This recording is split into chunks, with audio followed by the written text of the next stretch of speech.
Hare Krishna, Gauranga. Just a few more thoughts on the holy name and chanting of japa and so on.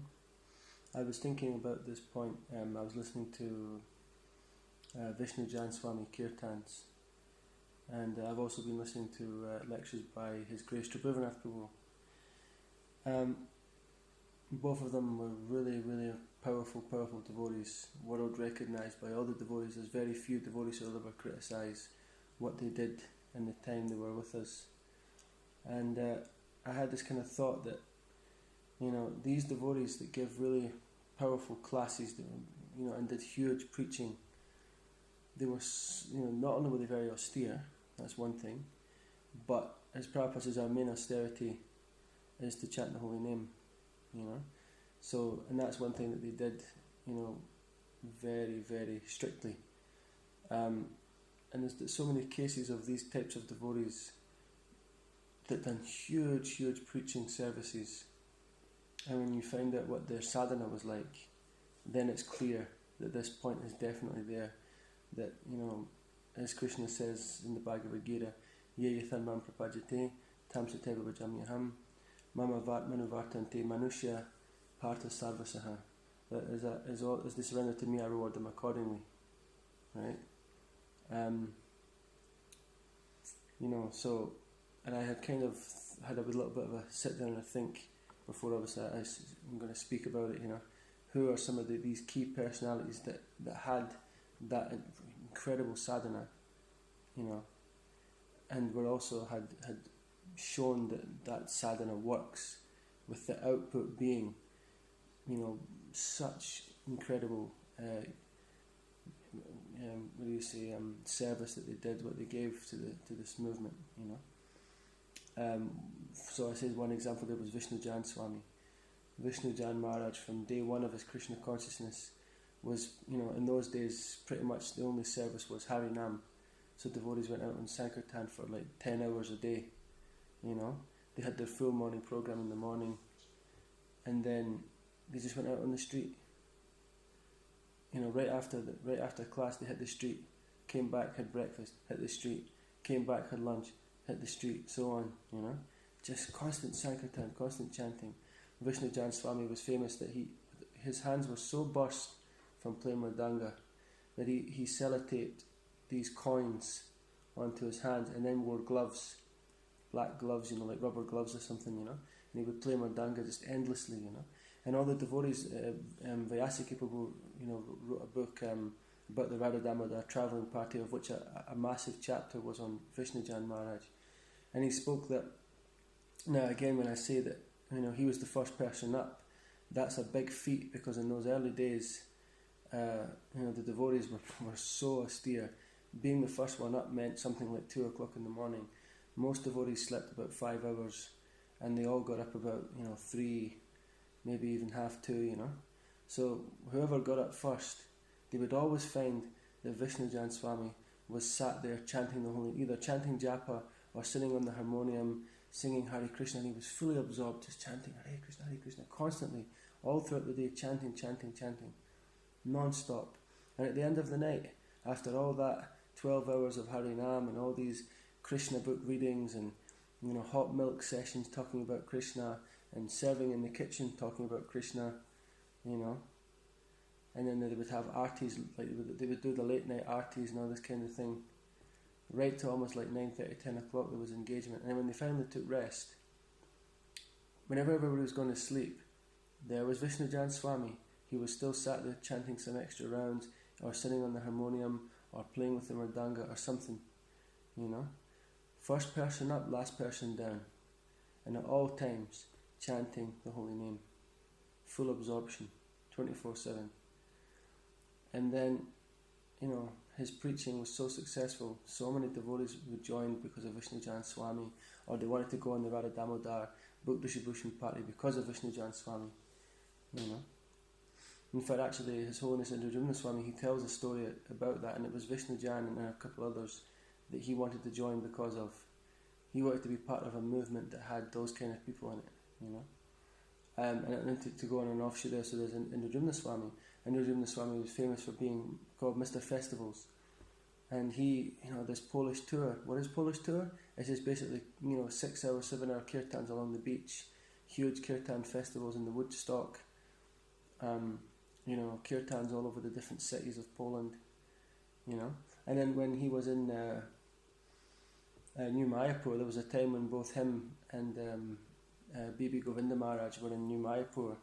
They were saying that basically the devotees started Mangalarti, and the kirtans just went right through to Guru Puja, right through past class, right off past breakfast. It just was endless. Kirtan, non-stop, So that kind of surrender gives that empowerment to do these huge festivals, to have the Shakti to do these big yatras in Vrindavan and all these kind of things, to give that potency, to lend real Shakti to the preaching that they're doing.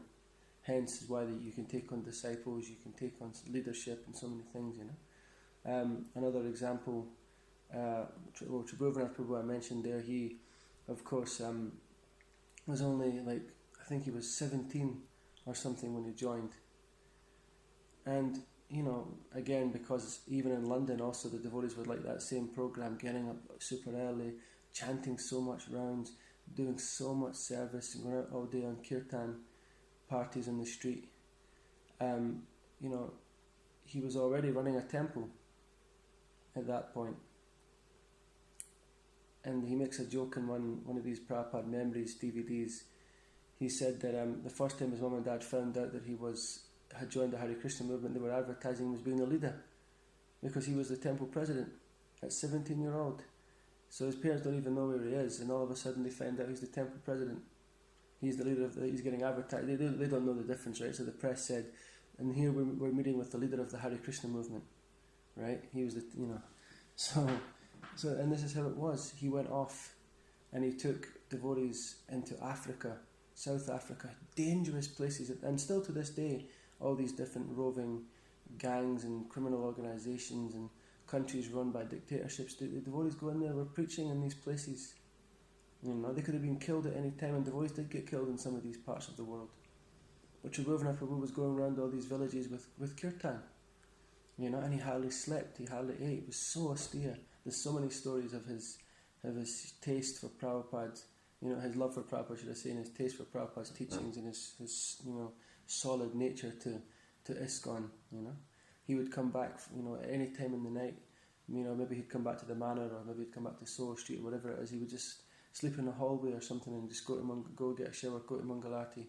He even had I think it was something like malaria or some kind of disease that he had got from his travelling. He got really, really sick, and the devotees said that he got up. He could hardly even walk, but he said, "No, I'm going to Mangalarti." No one could stop him. And then he actually fell in the bathroom, cracked his head, and he came running down into the temple room, picked up the mandanga, started leading Mangalarti. The devotees had to physically stop him from trying to be Krishna conscious, so he could go off and just get some care, put the body first. Now, of course, we're not saying that that's something that we should follow, but certainly what we should understand is this complete absorption in the holy name is what gives that empowerment. And this is what we're looking for. This is where the real thing is. Arindra Prabhu was always talking about this. If you ain't getting it, you ain't giving it. It's quite harsh, actually, that lecture that he speaks about that. He's sitting in his room and he's telling devotees, if you ain't chanting Shuddha Nam, you ain't giving anything. It's very heavy. He had a certain mood, we know that. But that is kind of the idea in many ways.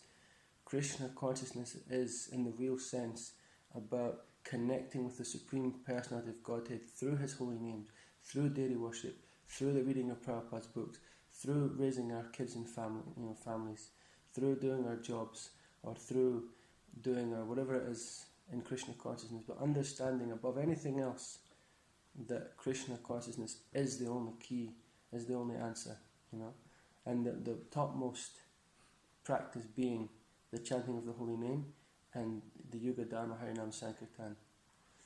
I said Indra Prabhu. Indra Prabhu is another one. Indra Prabhu, of course, we know he was always in that mood. I don't want to be here anymore in this material world. I want out.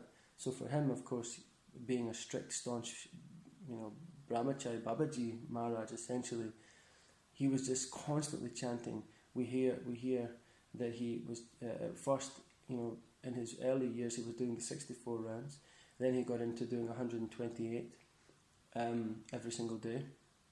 He was quite a fast chanter apparently, so he was able to somehow do that in about, I think this is something like maybe 8 or 9, 10 hours, something like that, you know. And of course he'd be up all night bathing his Shalagram Shilas and hearing Krishna Katha, so he was hearing the book Bhagavat from devotees.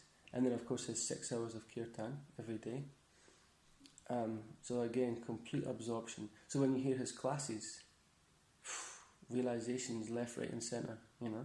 And this is the point Srila Prabhupada said, that's the level of surrender that we're looking for. That's when you then can start to talk to Krishna. That's when you can then start to be guided by the super soul. You know, Prabhupada does a lot of examples. They're not so easy quotes to find. You need to, you know, either look through Vedabase or, you know, if you read these like conversations with Srila Prabhupada, or maybe the Shikshamrita letters or something like that, you know. Some of these books, you'd have to comb through them. But there's some few occasions where Prabhupada, when he's getting asked really like high questions like, well, what does Krishna do in the spiritual world if this happens? Or what do we look like? Or what does this happen? And Prabhupada would say, well, you need to chant Hare Krishna and find out, you know. You need to go ask Krishna directly. There was even a point where Prabhupada sometimes said to the devotees, especially in Vrindavan, he would say, if there's any problems, go speak to Balaram.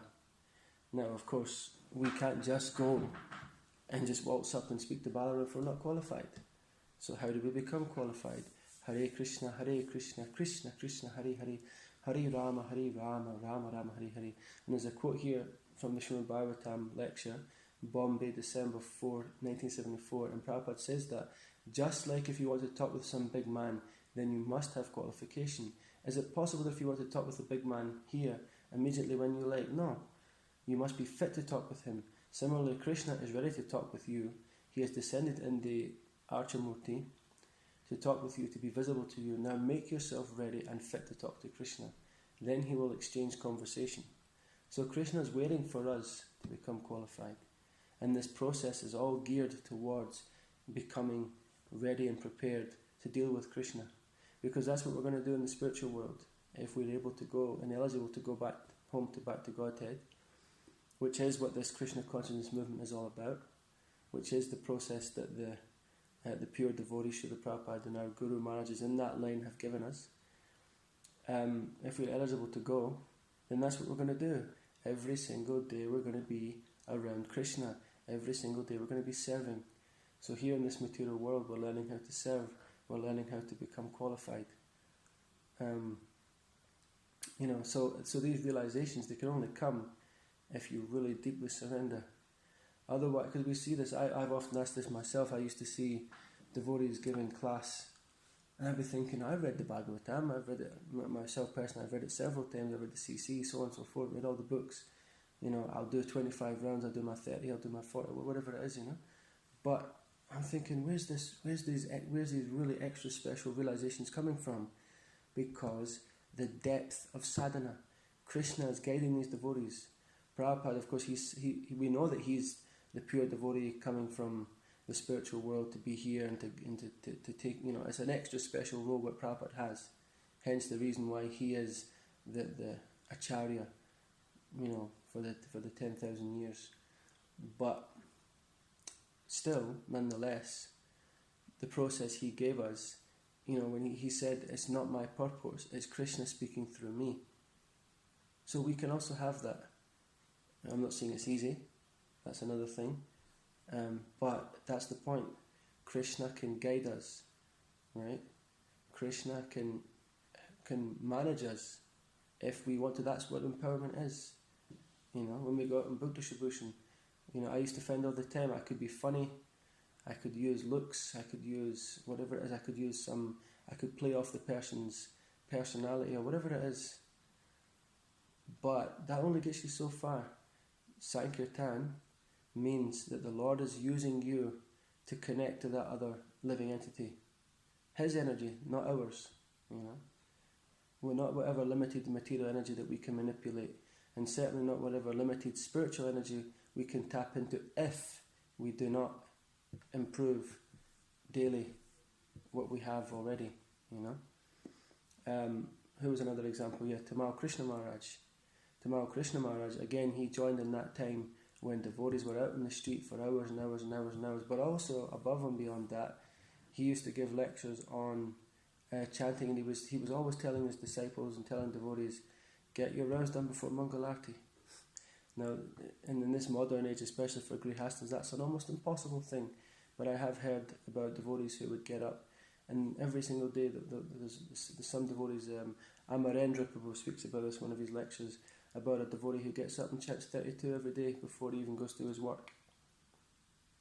Why? Because he's dedicated, and he's made that. He's thought to himself, I want to capture this. I am a grihasta, I'm married, I've got my kids, my family, I've got a very highly respectable job, but still, my main thing is that I will get up before any other consideration and chant my japa, and then I'll, look after my wife, deal with my kids, play with them, teach them, bring them up, increase KC, but I will give myself that empowerment to do that even better, and it's not easy. I'm sure that devotee doesn't sleep much.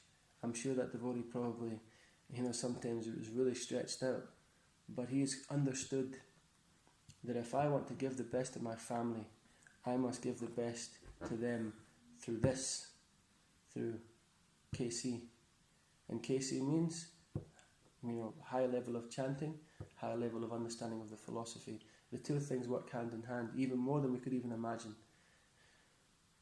Because it's not just that the reading is there, and the reading gives the knowledge, is because through the chanting, the reading becomes illuminated even more. And then when you're looking through those pages, it's not just going, wow, that's amazing what Prabhupada's saying. You're just getting swept straight to these key points that we need to just keep us flying in KC, And we know, of course, the kind of huge, wonderful things that Tamal Krishna Maharaj has done. And another example, Bhattitirtha Swami.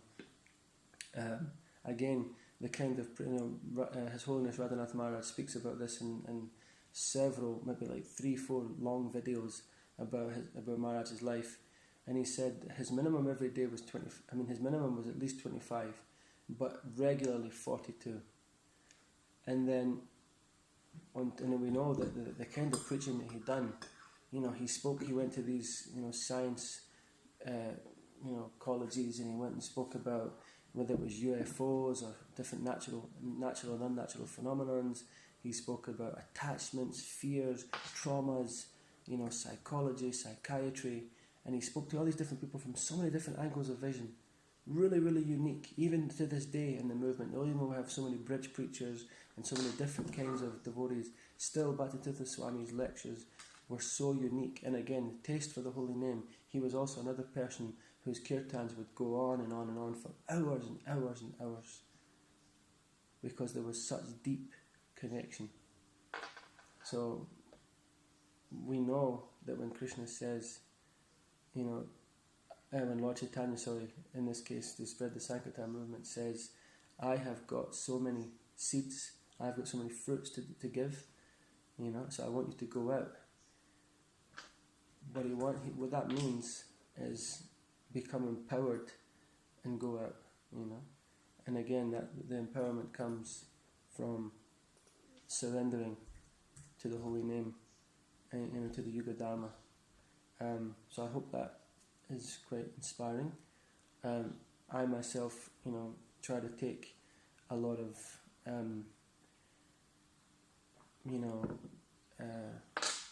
energy from a lot of these devotees that I've researched into. And there's many more. I could go on forever talking about some of the different devotees, but these were some of the key ones that I listened to quite a lot, and I have seen and felt that they really embody that principle of,